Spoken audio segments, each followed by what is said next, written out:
From UFOs to psychic powers and government conspiracies, history is riddled with unexplained events.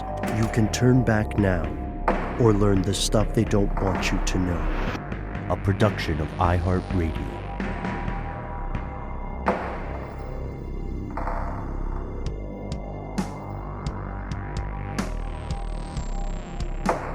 Welcome back to the show. My name is Matt. Our colleague Noel is not here today, but will be rejoining us soon. They call me Ben. We're joined, as always, with our super producer, Alexis, codenamed Doc Holliday Jackson. Most importantly, you are here, and that makes this the stuff they don't want you to know. It's the top of the week. This is, full disclosure, the birthday era for Matt, Noel, and yours truly. So we are excited, as always, to bring you more strange news. Now, as I say more and more often in these, our interesting times, it's tough for us to find just one story each to focus on. So today, Matt, you and I are going to bring a couple of different stories, and then we're going to kind of pause halfway through, and we're going to talk about some wild stories which, for one reason or another, caught our interest, fellow conspiracy realists. We hope they catch your interest as well. We're going to talk in a weird way about rom-coms at the very end. We're going to talk about activities of the Earth that can only be described as disaster-style blockbuster MacGuffins. And we're going to talk about how chicken is weirdly slightly safer, I guess. Witches are getting forgiven. But first, Matt, we have to talk about Alex Jones. Oh, yeah. I mean, we have to. Alex Jones has been going through trials and tribulations, I think, as maybe he would put it, for quite a while now regarding his, let's call it, reporting of the Sandy Hook shooting. And we've been talking about that for a while in this show, and we've also been following his trials. Mm-hmm. I think, is that correct to say? I don't know if it's trial or trials. Yes, it is a series of trials. There are actually 3 cases against Alex Jones over his claims about the Sandy Hook massacre, the Sandy Hook attack. The Sandy Hook event, unfortunately, has become a casualty of mainstream media's need to make everything a catchphrase. So it's quite possible there are people who have just heard the phrase Sandy Hook, right? And maybe think of a nearby national park or just the town of Sandy Hook, Connecticut. But make no mistake, it refers to the Sandy Hook Elementary School shooting from mid-December, December 14th, 2012. And in the wake of this massive tragedy, Jones garnered quite a bit of controversy by increasingly implying and making claims that this was some sort of conspiracy, that Sandy Hook, like the children at this elementary school either did not get murdered or that there was some larger incident at play. This was, of course, terrifying and cruel for the survivors, the people who had lost 6-year-old children, in senseless violence.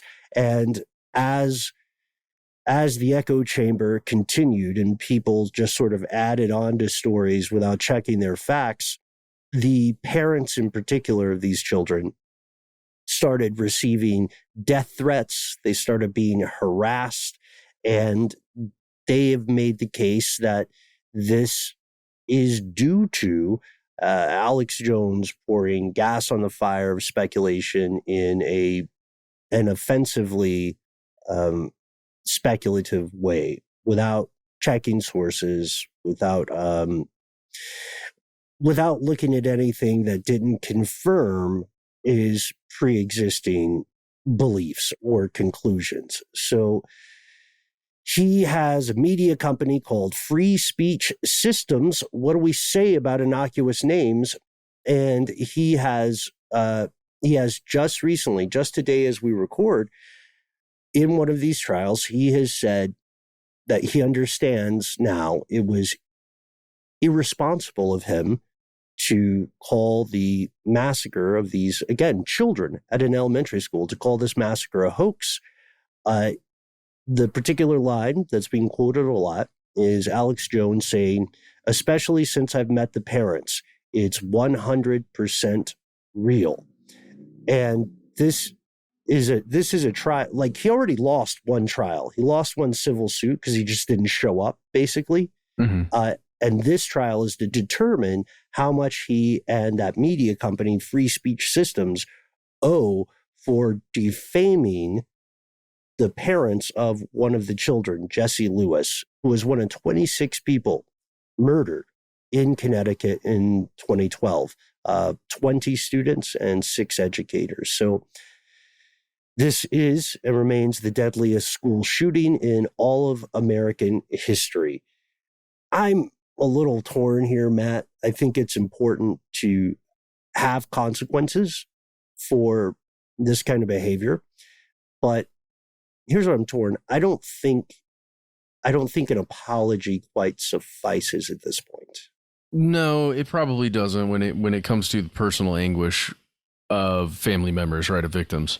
Before we get into that, Ben, I just want to go back to my mind in 2012, when immediately following the shooting, when there was a ton of coverage there locally, near the school of Sandy Hook, like literally on the day that it occurred and the following weeks. I recall feeling strangeness about some of the media that was put out at the time. And I actually I remember watching some of Alex Jones' coverage of the incident. I remember watching other coverage of the incident, interviews with people involved, law enforcement, I believe a medical examiner that I recall being interviewed, and some strangeness, and all of the discussion of crisis actors. I remember, Ben, when we did our video on crisis actors, on what those actually are, the function that they provide for government and private entities. Mm-hmm. Right? The crisis actors who actually will go to essentially a live training session and pretend to be victims of things like shootings. Which is a real thing, to be clear, but mm-hmm. usually occurs in clearly understood training grounds, especially there are a couple in Louisiana I'm familiar with. Mm-hmm. Yeah, I'm just when I take my mind back there, it, to me, and I wonder how you feel about this, feels like that instance where there's not a lot of transparency in the investigation because it is an active investigation. And that's going to be the environment of information anytime there is breaking news like this. When there's a tragedy or a big event, a shooting, whatever it is, there's not going to be a ton of specific information released by authorities, right? Because they have to keep that information close to their chest in order to actively investigate this thing. If everybody knew all the information, then they couldn't catch the person, or they couldn't get all the facts out, because a hearsay would run rampant. But what ends up happening now, because of the internet and everyone can have an opinion and state that opinion immediately, that hearsay, that speculation just blossoms and goes everywhere. And I guess the question, Ben, that I have to you is like, did you feel weird about Sandy Hook ever? Because I remember feeling weird about it. And then only upon really studying it and researching it and looking at it as you were describing, did I not change my mind, but solidify the way I felt about it and what I thought occurred. Yeah. So then the question is the initial reactions that I personally had. So one, totally, it's beyond fog of war. It's its own kind of fog in an active investigation. You can't, especially if you're looking for a perpetrator who's out in the field, you have to be very careful about what sort of information you disclose to the public. This is only compounded and exacerbated in the world of constant contact with news sources, right? And this, to answer directly, I went in a different direction, larger implications. What does this mean? I was thinking this is, again, proof that nothing happens in a vacuum. The burden of proof for a conspiracy such as the one that Alex Jones was describing is enormously high. That threshold is incredibly high, and it becomes actually more and more difficult to perpetrate something like that in a world where multiple voices have multiple global platforms, right? He did say, Jones that is, that the shooting was, quote, a giant hoax.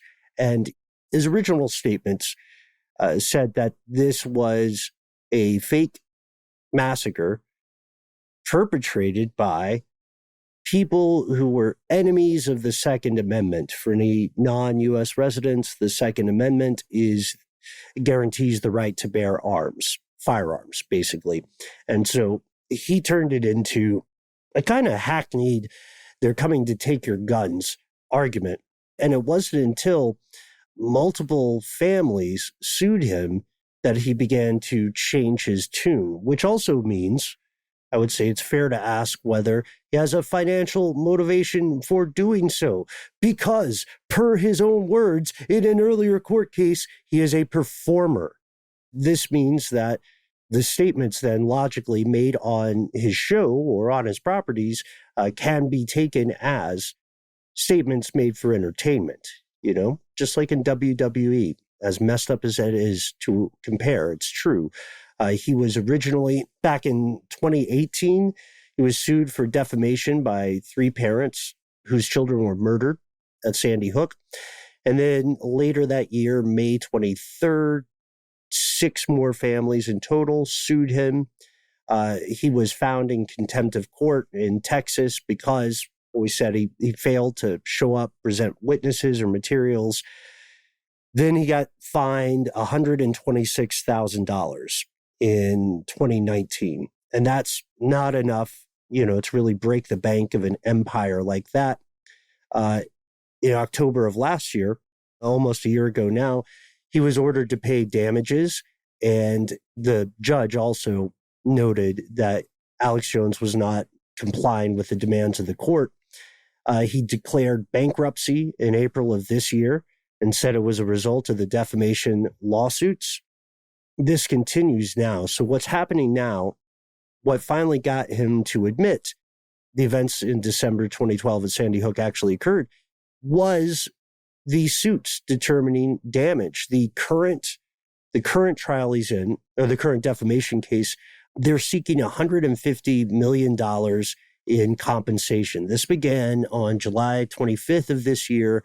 The idea is $150 million for court costs, but also for emotional damage, not just to them, but the argument of Neil Heslin and Scarlett Lewis is that their lives were also threatened by people who were just kind of bubbled in this information and took it as gospel. Well, they were portrayed as part of the conspiracy, direct parts of the conspiracy. All of the parents, right? All of the people who appeared on camera during press conferences, the message was very negative against them. And if you aligned with that, with Alex Jones' message, and if you felt a certain way or you were willing to take actions, then yeah, those people's lives were in danger. Yeah. And this is, I want to go to some stuff from this court case so you get a sense, folks, fellow conspiracy realists, of what we mean when we say death threats. Over at cnet.com, you can read this on Associated Press, any number of places. There are clips, and these were played in court. People were sending voicemails to parents in the wake of their children's death, saying things like, "You're going to die. Death is coming to you real soon." One man was actually jailed for approaching the sister of a teacher who died at Sandy Hook and haranguing her and saying, your sister never existed. This Sandy Hook thing never took place. You are complicit in this conspiracy, right? And people are attesting to how they were abused, not just online, but on the street, walking in their day-to-day, and how they legitimately feared not just for their emotional well-being, but for their physical safety. And this means that it is not a matter simply of people saying bad things about you on the internet. This is a matter of someone saying that they are going to come to your house or wherever they can find you and attack you.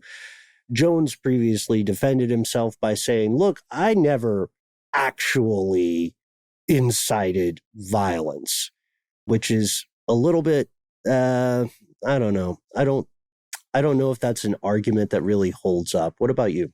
I don't know. I mean, I don't have transcripts of exactly what he said, right? So I don't know right here in this moment if he said anything that I would consider personally to be inciting violence. But, when it comes to using certain language that I've heard Alex Jones use in the past, again, I don't know if he used it with regards to these parents or anybody involved with Sandy Hook, but things like vile and like evil and, calling someone or something that when you have a lot of devoted followers and fans, you make an enemy of something, right?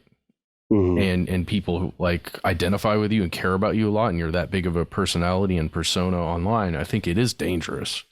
Well, I agree with you, Matt. Let me give you some quotes from the trial. First, my question about whether it's the compensation aspect that provided this seemingly revelatory change of heart. Jones said that any compensation above $2 million, quote, will sink us, and then said, quote, I think it's appropriate for whatever you decide what you want to do. I guess he's saying this will be the end of his company, but he understands what's at stake here. He did say that he was absolutely irresponsible, but he added, they, meaning the media, won't let me take it back. He complains that he's been, quote, typecast as someone that runs around talking about Sandy Hook, makes money off Sandy Hook, is obsessed with Sandy Hook. Now, that is a direct quote from Alex Jones. I mean, he's not, right? It's not just Sandy Hook. I mean, that's a true statement in my mind. He's obsessed with a whole bunch of different things. I mean, I don't even know how many thousands of hours he's probably logged on on the radio and on his shows where he's talking about all kinds of different things. But it's definitely something that stuck out. It's a moment in time where I have a very clear picture of Alex Jones and the Sandy Hook shooting. And they're inextricably linked in my mind. Yeah. And we can go into the weeds if this is a future episode. But for right now, many people asked us about Sandy Hook when back in 2012, we received many questions about this.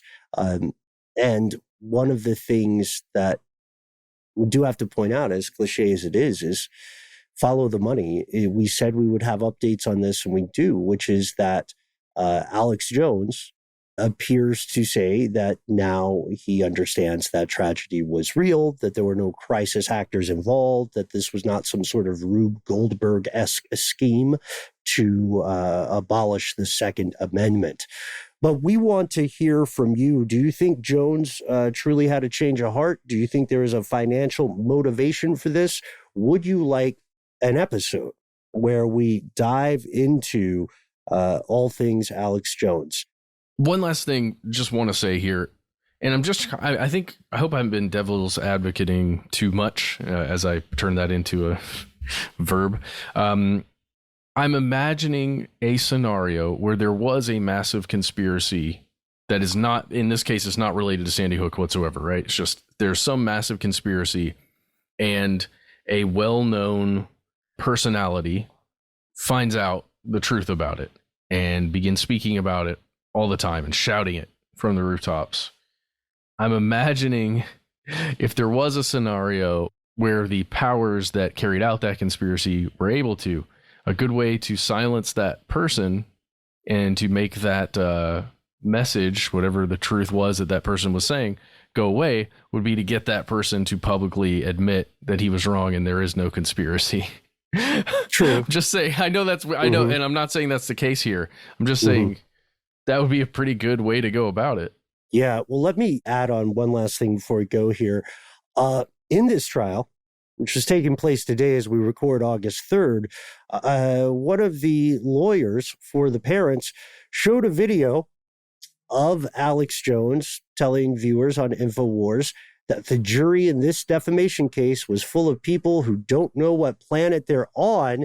So the new conspiracy, Matt, is that the defamation trial is itself rigged. Or on another planet. Or on another planet. So let us know what you think, folks. Let us know if you would like to hear a deep dive on this as an episode. In the meantime, we are going to pause for word from our sponsors, and we'll be back with a roundup of very strange news.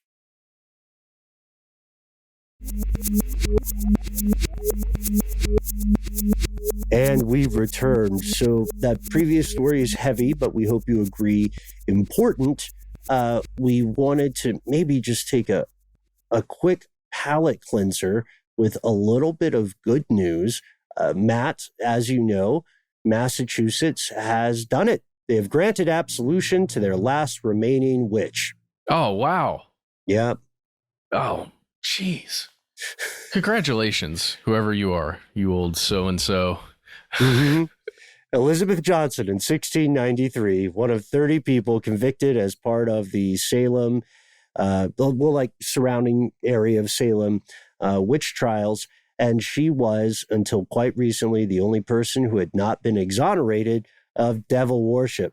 So, Miss Johnson, it took 329 years. But if you are out there, furthermore, if you tune into podcasts, furthermore, if you tune into Stuff They Don't Want You to Know's strange news segment, we wanted to say congratulations. That's what we're reaching for, good news. So good on you, Massachusetts. Now, look, it's not as if, just to be absolutely fair, it's not as if the state of Massachusetts had a pang of conscience.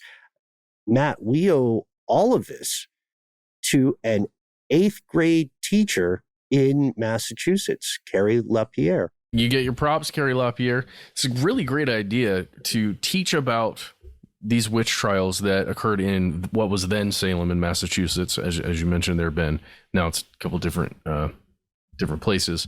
But she decided to actually, as part of a class and part of teaching on these trials, to engage the local government there in Massachusetts. And I believe a senator even. Is that true? Yeah, Senator Diana DiZoglio, and got some movement to make this thing happen. Wow. Super cool. See, teachers are awesome, y'all. We say it all the time on this show. Teachers are super awesome. Make sure you appreciate each and every one. Yes. Yep. As we said earlier, if there's a teacher that you recall who changed your life, affected you for the better, don't hesitate. See if there's a way to reach them and thank them. It'll make their day, and it's the right thing to do. So, while there was justice in Massachusetts over 3 centuries too late, there were other things happening in the world. Just yesterday, as we record this, August 2nd, a gigantic sinkhole opened up in the country of Chile. This is 650 feet deep. It's 650 feet deep. Yes. Just looking at my 8-foot ceilings, Mm-hmm. and then looking at the image that you can find on Vice.com that shows a picture of the sinkhole and imagining that depth. And my mind is, it's just doing that a lot.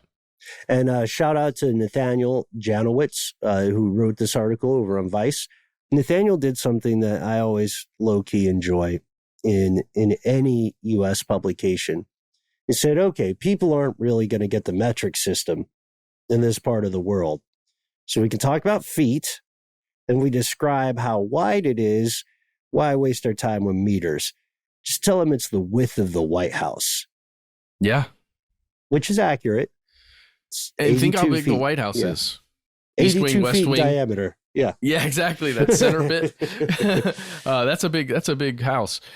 It's crazy to look at it from above in that way, the way that article does. And then again, it's just the depth. Like if that's 82 feet, the width of the White House. And then imagining just that goes down way further than that. What did you say, Ben? What's the depth? What is that 200 meters equal to? Yeah, that's about 2 soccer fields, right? 100 meters, which would be 656 feet or so.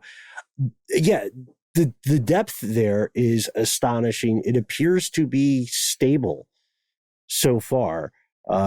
This opened up near a copper mine that is owned by a company called Lundin Mining, Lundin. They are a Canadian company. They operate throughout Latin America. And this happens a lot, like many, many mining companies are based in countries other than the countries from which they're extracting resources. Pardon the word salad, but I think we all get the point. Lundin Mining said that when they detected this on this past Saturday, they isolated the area. They notified all the authorities. They said no injuries, no damage to equipment, property, or infrastructure, other than the giant hole in the ground. And it's weird because they're saying that basically they're saying everything is fine. They're saying it looks stable. They detected a lot of water, but nothing else. And this is where we learn about the mayor of nearby town, Tierra Amarilla. The mayor's name is Cristobal Zuniga, and Cristobal is 25 years old, making him the youngest mayor in the country of Chile. And he's reporting something different. He's saying that there are daily blasts and strong tremors from the mine, and that they've destroyed houses and streets. And he said, when he tweeted about this, he said, today they destroyed the ground. So I'm thinking, without us being geological experts or being on the ground here, I'm thinking this sinkhole is probably a result of mining. I feel like that's a reasonable assumption to test. Yeah, I think so. It's on an agricultural property, so like farmland of some sort or a range. It would make sense if there was some mining going on well beneath it and just dislodged the wrong parts of the earth. It is odd to see it just looks so perfect. It's not a perfect circle. Yeah, but it does look photoshopped. Exactly. That TV show, Outer Range, that's exactly what it is. That's what it looks like. It looks exactly like Outer Range. And of course, they delved too deep for the Lord of the Rings fans. So no note whether there's a Balrog there, but maybe there's a little bit of some sort of Newtonian interaction, because far, far away from Chile, there was an eruption in Tonga, and another weird use of measurements, right? This was one of the most powerful volcanic eruptions on the planet, and it's an eruption that blasted, let me get the quote here, 58,000 Olympic pools worth of water into Earth's atmosphere. Now, Matt, some people are going to hear that and they'll go, hang on, you just said eruption. It's obviously a volcano. What's with all the water? Like us just a second ago, they might be saying, we're not geological experts. We're not volcanologists, but volcanoes, water, something doesn't add up. Yeah. Well, that's because it was under the water. It was beneath the water. And when it exploded down there, and when it's under all of that water, we're talking, gosh, I don't even know the pressures involved here. Just with that amount of water on top of it, it exploded, shot all that stuff into the air. And there's footage from NASA, and I believe from NOAA, from NOAA, where you can actually see the plume that it generated when it exploded beneath the water, shot that stuff, the vapor and all the water and debris into the air. Yeah. The Tonga Ha'api volcano, it erupted. I'm playing with timeline here a little bit. It erupted earlier this year, so not this week, but people are just figuring out the effects it had. It put so much water vapor into the atmosphere that NASA is saying it's likely going to warm the Earth's surface. It's going to heat things up. This is a like, if you are a fan of water parks like our pal Jack over at TDZ, then you might love this, because that plume of water that you were just describing, Matt, that was high enough to reach the stratosphere. Yeah. The literal people aren't supposed to be here part of the atmosphere. Yeah. Between 8 and 33 miles up. That's pretty high. Yeah, that is weird because it did happen early this year. I remember when this one erupted, and I remember reading bits of it. Ben, we may have even mentioned it on Strange News at some point earlier this year. But it is odd to know that what effects that could have on the planet. You don't think water vapor that high up would do anything. It would just, it'll make some clouds and it'll be heavy enough with enough moisture, because it is just so much moisture in there already. It would cause rainfall and we'd be done. But Ben, what if it has something to do with the crazy storms that have been going through lately for months now? It's not an unfair question, man. I'm glad you're asking it because, like many people would reasonably say, well, hey, water in the air, it's better than all the other stuff that's in the air, right? It's better that it's just straight up water falling on us instead of other things, foreshadowing. But water's good. Right. If it's just water. But this makes sense when you think about it, because water in that level of the atmosphere can trap heat. And so the heat will just bounce back to the ground. This could stay in the stratosphere for several years, according to researchers. No one's sure how many years it could stay in, but because there's been added additional vapor, the latest studies, which just released this past month in July, Geophysical Research Letters, the latest study shows that this added water vapor, even if it sounds like a good thing, can also create chemical reactions that, quote, temporarily contribute to the depletion of Earth's protective ozone. So, yeah, you just can't win, is the point. Nope. That's not the point, hopefully, folks. But you nailed it, Matt. There may be unforeseen consequences for something like this, because this eruption was so big. And a lot of this news, because it doesn't have a celebrity face attached to it, a lot of it doesn't get attention, right? Or the due diligence it deserves. So we want to thank all of the scientists working around the clock to talk about this. I feel like maybe this is being too depressing. Do you want to do one last story? Might be some good news. Oh yeah, let's do that, Ben. Something a little lighter. Yeah. Okay. Anybody, if you like us are a fan of things like chicken Kiev or breaded stuffed chicken, cheese or ham or whatever, then you will be glad to know that the U.S. government has intervened just a few days ago as we record this.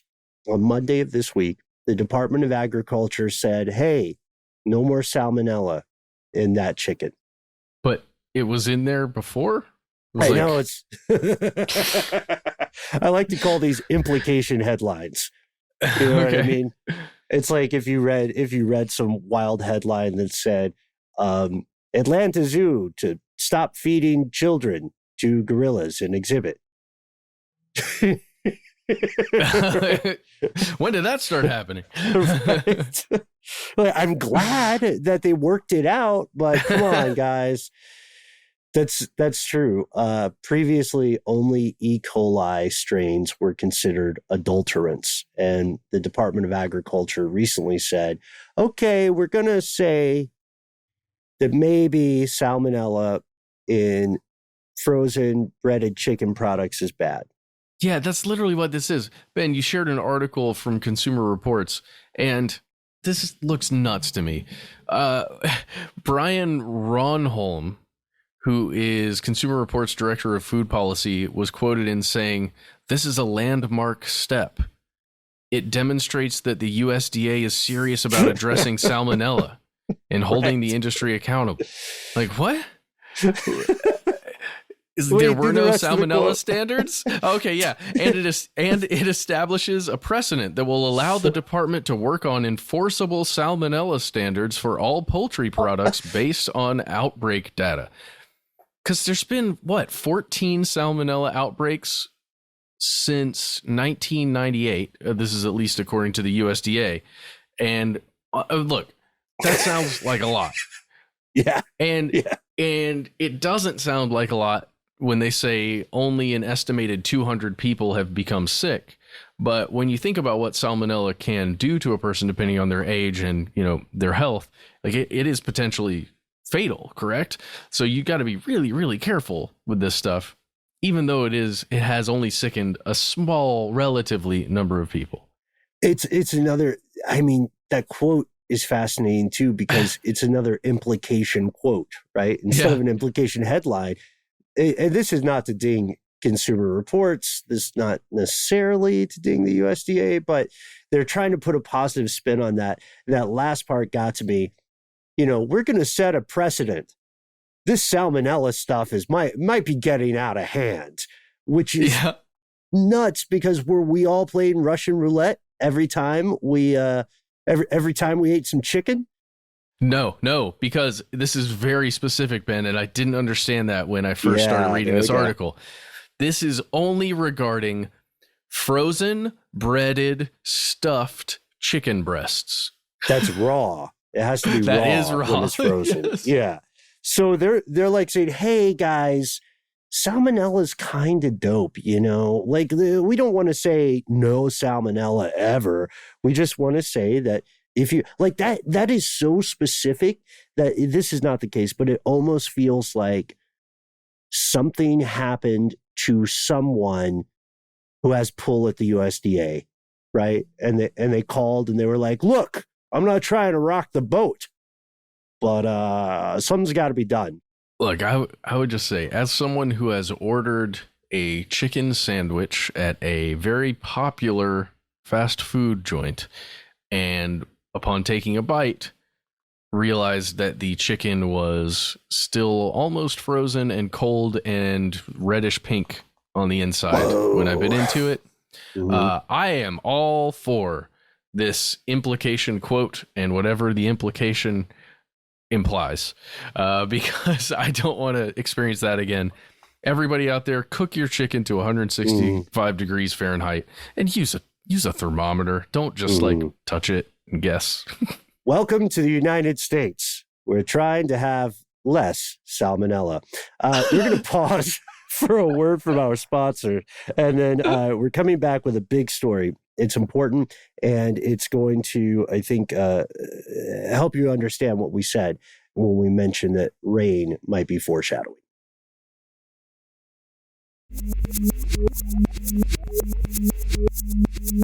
And we're back.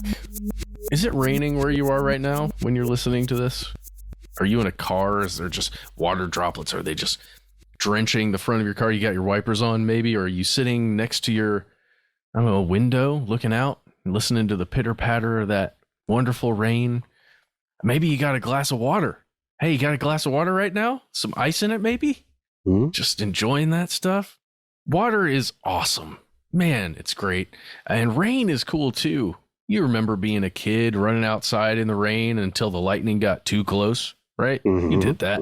Mm-hmm. I still do that sometimes, actually.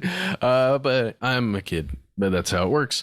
Well, y'all, we're not going to be doing that very much in the near future. We probably shouldn't be doing it now, and we probably shouldn't have been doing it for a while. That's because, according to Fizzorg, BBC, a bunch of very intelligent people doing research, the rain is very, very, very dangerous for us now. Here's the article.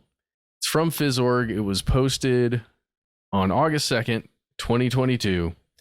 Here's the title. It's raining PFAS. Remember those? Those are forever chemicals. We've talked about them before. Mm-hmm. Even in Antarctica and on the Tibetan Plateau, rainwater is unsafe to drink. This is according to research from Stockholm University. There are at least researchers who were working out of Stockholm University. It was an article published in Environmental Science and Technology. And essentially, they are suggesting that all of the studying that we've been doing for, I don't know how many decades now we've been studying these forever chemicals, when we first started noticing that they're leaching into the environment, leaching into humans, into our products, our food, our water, all of that stuff. We've been studying for a long time, and what these researchers have posited is that the levels of contamination across the globe of these forever chemicals has reached a new, quote, planetary boundary that has been exceeded. So I'm going to read you this quote. It's from the article. Quote, based on the latest United States guidelines for these forever chemicals in drinking water, rainwater everywhere should be judged unsafe to drink. Let's talk about what that means. Based on the U.S. standards for how much of these forever chemicals is allowed within drinking water for it to be safe for human consumption, all of the water that falls from the sky across the globe, including in those far-reaching places that were mentioned, Tibetan Plateau and Antarctica, it should be considered unsafe to open your mouth and let the rain come into your mouth and ingest it. Mm-hmm. Which, as a codename Doc and you and I were talking about off air, it's going to be a game changer for rom-coms. Yes, for sure. It's just really bad news for Spider-Man. I remember that scene. I hope you remember that scene too. That was a really good scene. The kiss in the rain is what I'm talking about. Okay, so this is terrifying to me, Ben. Just as I mentioned at the top, we've been talking about this stuff for a while, specifically about land and like waterways that were contaminated with this stuff. And then it was getting into farm animals, pets, and even into like well water that was being consumed by humans. And it was a problem. Now, thinking that it's just falling from the sky at levels that are, at least according to the US, unsafe for us to consume everywhere, like that feels like post-apocalyptic stuff to me. Mm-hmm. Yeah, it's indicative of a larger problem. I guess for us to step back, for anybody who's confused about what PFAs are, and you describe it excellently, it's a group name. It's a group name for any number of chemicals. The acronym stands for one of two things: perfluoroalkyl or polyfluoroalkyl. So you're welcome. We're sticking with PFAs. This stuff is used in a bunch of things, from like fire suppressing foam to packaging in food you buy in the grocery store, carpets, nonstick pans, polishes, paints, you name it. The reason it's important to be concerned about this is not just, it's not just like the danger of microplastics, right? Which, the research is still ongoing on. It is known and proven that PFAs can cause developmental problems in infants. They can lower fertility. They can interfere with hormones, increase cholesterol levels. And of course, what does any dangerous chemical do? It can increase your risk of cancer. But I don't know. I was surprised when we were first reading about this, because way back when we were looking at PFAs a number of years ago on Stuff They Don't Want You to Know, we had that conversation. We've had this iterations of this conversation so often. Who decides the safe limit? My favorite example is boxes of cereal. There's some group of people who said, okay, this amount of rat poop is fine. We just got to be realistic. Let's call it the 2 scoops limit. That much rat poop. That's it. And over that, then it's a problem. This can sound cold, but governmental bodies have to think this way, because it's literally at this point impossible for them to get all of the PFAs out of the water system, out of the water cycle. I don't know about the rat poop. Maybe one person was just like, I don't know, I like a little kick. I like to live on the edge with those Wheaties.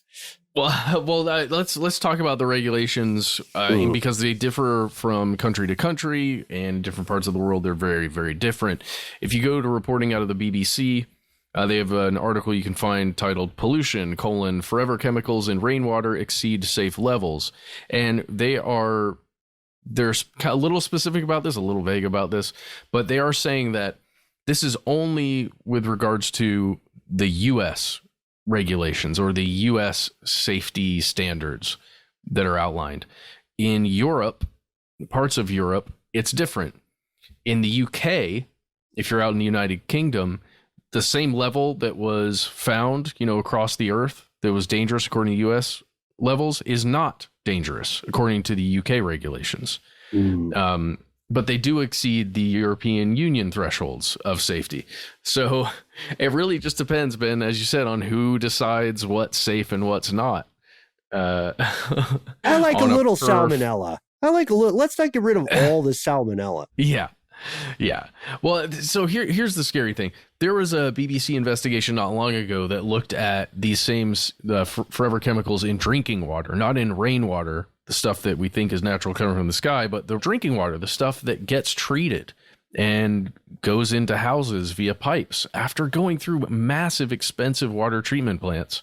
And they threw up a flag saying, hey, there's quite a bit more of this stuff in our drinking water than we expected. And it's going to be crazy expensive to get it out because you have to upgrade each and every one of those water treatment centers with millions and millions of dollars in order to get this stuff out.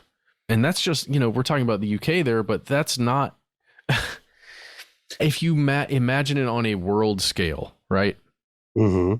How much money it will cost to get these chemicals out of just the drinking water. That's not out of the environment itself, the soil that grows plants, the water sources that are fed to cattle and other animals that we consume, the water that we play in for recreation in lakes and rivers, in the ocean.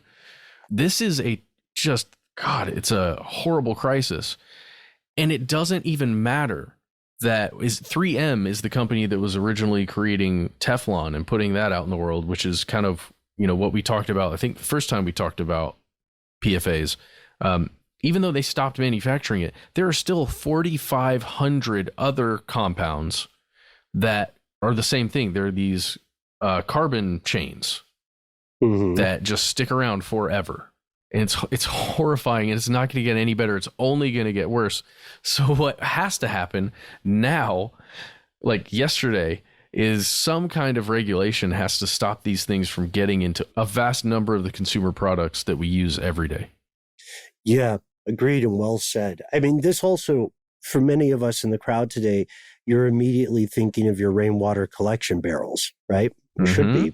And in states that have not imposed laws against, or communities that have not imposed laws against collecting rainwater, which is a real thing. Even the ones that have. Yeah, just as ridiculous as it sounds, there is good news. You can filter many PFAs on the order of 90+% from water, from tap water sources, from rainwater sources. You just need the right equipment to do so. So it's not a hopeless situation in the short term. It's just that I think we feel strongly on this show that everyone needs to be aware of what's going on.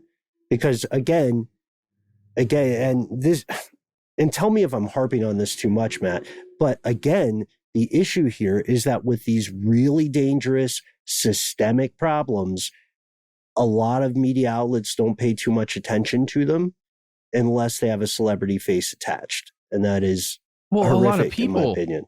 Yeah. A lot of us, everyday human beings that consume news, we don't pay attention to it because it's not exciting. It's horrifying. And you don't want to look at that. I don't want to think about this.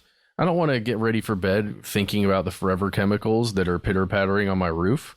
Like that's horrifying to me. Or all the people who do rely on rainwater. Oh, yeah. And bottled water is not necessarily safe either, by the way. You know what I mean? Like how much... If it's water that came from this planet, it's probably not safe. It's sus. You need space water. Where's the moon water? It'll still be contaminated, but it'll have, different space additives. Charge extra. Shout out to Mos Def, by the way, for New World Water. I always think of that whenever we talk about this sort of stuff. Check out the song. Yasin Bey. Yes, that's correct. Yeah, Mos Def, when he recorded that, Yasin Bey now. Matt, do you have So you've given us a lay of the land. Do you have recommendations for people? Do you have things folks should think about, especially if you are like us, someone given to playing in the rain, or you have kids or loved ones who do the same? Do you have any words of wisdom? Yes. Go out there. You can find rain and water resistant clothing that has a ton of forever chemicals like built into it. So just wear the forever chemicals to make sure the other forever chemicals that are more free flowing don't enter your body in any way. Okay, yeah. So like dressing with the skin of a dead person during a rising of the undead. Very similar to that. Yes. I took it a weird direction, but I think the comparison holds. No, I mean, you can look into filtration if you're nervous about your family. And of course, we have to add the caveat. There are several, let's say, organizations that will say they'll just hit this hammer as many times as they can. The science is still out on PFAs, and we don't know how dangerous they are and what levels are actually dangerous and how bad this is. I would just say I don't want to run around yelling the sky is falling, but I think we've seen in the past what these things can do, the potential for damage and danger. Mm-hmm. I don't want to be someone who doesn't go with the science or, isn't paying attention and being skeptical about things. But there are enough experts in fields of science and regulators and intelligent people across the world that are throwing a flag up about this, that I think we really need to start paying attention and doing something. Yeah. And by we mean everybody, not just us here, stuff they don't want you to know, not just you, fellow conspiracy realists. Get the word out. Think about all the, think about the motivations of people who are trying to boo-hoo this sort of science or attack it. In question their sources of funding, question it actively, be proactive about that. Look at the case of lead contamination and all the things that it led to in the United States. There's a difference between saying, let's be cautious and objective, where is research to be done, and saying, hey, I'm part of a think tank. Don't worry about this and don't look at my funding page. You know what I mean? Those are real conspiracies that happen. Oil companies were part of them, large chemical manufacturers. One thing we know for sure, PFAs are not good. The conversation is about how bad they may be and in which ways they can be damaging. Absolutely no one is saying this is absolutely fine. You know what I mean? And no one's saying that PFAs in your water are going to be a net benefit in any case. No. But it's just enough that you'll be fine and you'll get that little soupçon of rat poop, Yeah. Mm-hmm. Just a little on the edge. You know what I mean? I was so disappointed. 2 scoops of raisins. Feel like I should have read the ingredient list. These raisins have a real different texture today. So you're going to see why these rodent jokes are funny to us later in the week for our listener mail segment. For now, we very much want to hear from you folks. We covered a lot of things. We touched on a lot of things with larger implications. Let us know your thoughts. We cannot wait to hear from you. We try to be easy to find online. Facebook, here's where it gets crazy. Are you on Instagram? The answer is yes. Conspiracy Stuff Show. What about YouTube? Got you there too. Just Conspiracy Stuff on YouTube. Stay tuned to that. Legally, we're required to say buy our book, which is available wherever you get books. If you don't like going online, you have a story to tell us, you don't want to sip the social medias, we have a couple of other ways for you to contact us. Just pick up your phone and dial 1-833-STDWYTK. You will hear Ben. You will hear our theme song. Then there will be a beep. Once that beep occurs, let us know what you want us to call you, your code name, if you will. You can make it up. It could be anything. Just go wild with it. And then you've got 3 minutes. Say whatever you'd like. At the end of that message, please include whether or not you give us permission to use your voice and name, the one you've given us, not your real name, on the air. If you've got more to say than can fit in that 3-minute voice message, why not instead tell us whatever you want? You can send us anything, including attachments. I mean, we may not open the attachments. Ben might. Are you daring enough to do that? I don't know. I might be nervous about attachments. I don't save anything for the swim back, Matt. Oh, all right. So send whatever you got, and we will take everything. We are Conspiracy at iHeartRadio.com.